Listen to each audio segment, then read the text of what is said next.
వరకు ఏంటంటే పాపం ఒక చొక్కాతో వచ్చినోడు అది తిరిగి చొక్కాతో వెళ్తాడో లేదు ఇంటికి తెలియదు అనమాట. అలాంటి పరిస్థితుల్లో చూసిన వాళ్ళు కూడా ఉన్నారు.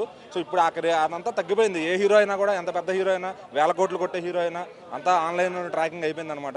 సో చిరంజీవి గారు ఇప్పుడు ఆల్రెడీ 2026 మెగానామ సంవత్సరాన్ని అర్థమవుతుంది. సో చిరంజీవి గారు ఫస్ట్ కొట్టబోతున్నారు. మధ్యలో ఉస్తాద్ భగత్ సింగ్ ఉంది, పవన్ కళ్యాణ్ గారిది, తర్వాత పెద్ది ఉంది. సో ఓవరాల్గా ఎక్కడ మెగా రెడిమ్షన్ అంటే అది మామూలుగా ఉండదు. అంటే తక్కువ అంచనా వేసే వాళ్ళందరికీ చుక్కలు కనబడతాయి అనమాట. ఇంకా దానికి డిస్కషన్ లేదు. సో ఈ రోజు మన శంకర వరప్రసాద్ గారు సినిమాకి వచ్చిన అభిమానులకు కానీ అందరికీ ఈ సినిమా తరపున కానీ సంక్రాంతి శుభాకాంక్షలు నేను చెప్పానంటే.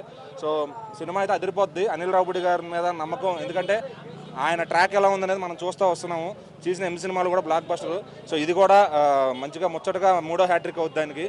సో ఇక భీమ్స్ గారు ఆయన ఇచ్చిన మ్యూజిక్ కానీ, బాస్ని ఇలా కదా మేము చూడాలనుకుంటాం అనే విధంగా మన వచ్చిన సెల్ఫీ సాంగ్ ఏదైతే హుక్ స్టెప్ సాంగ్ ఉందో అది ఫస్ట్ పావు గంటలోనే అంటున్నారు. అది అయ్యేసరికి బతుకుంటామో పోతామో తెలియదు.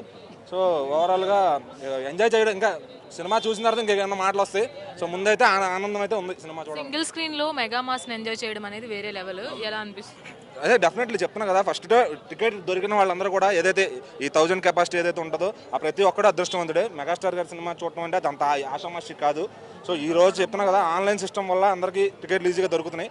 ఒకప్పుడు ఆయన సినిమా టికెట్ కొనాలి అంటే బిఎంఎస్లు రాకముందు, డిస్టిక్లు రాకముందు కొనాలంటే ఇంకా అలా చూసినప్పుడు గ్రేట్ అని చెప్పొచ్చు. నేనైతే నాకు చాలా అంతకుముందు నేను చూశాను బిఎంఎస్లు రాకముందు.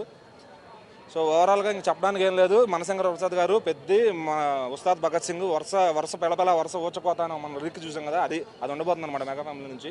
సో ఇంకా రాబోయే హీరోలు ఉన్నారు, అకీరా ఉన్నాడు, ఇంకా వస్తారు.